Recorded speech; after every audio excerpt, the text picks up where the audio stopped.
আজকে আমি বানাবো পাস্তা, তাই পাস্তাটাকে আমি সিদ্ধ করে নিয়েছি জল দিয়ে। আর এখানে কাঁচা লঙ্কা আর পেঁয়াজ কেটে রেখেছি।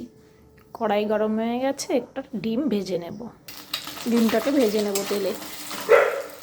ডিমটা ভেজে তুলে রেখেছি। এবার পেঁয়াজগুলো ভেজে নেব, পেঁয়াজ আর কাঁচা লঙ্কা।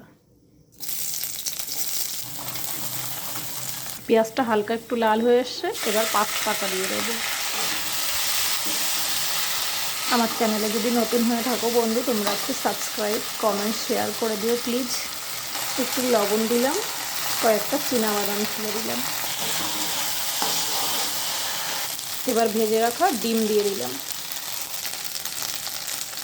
কি সুন্দর কালার এসছে দেখো, শুধু তেল দিয়ে ভাজাতেই। এবার 1 চামচ ডার্ক সয়া সস দিয়ে দিলাম।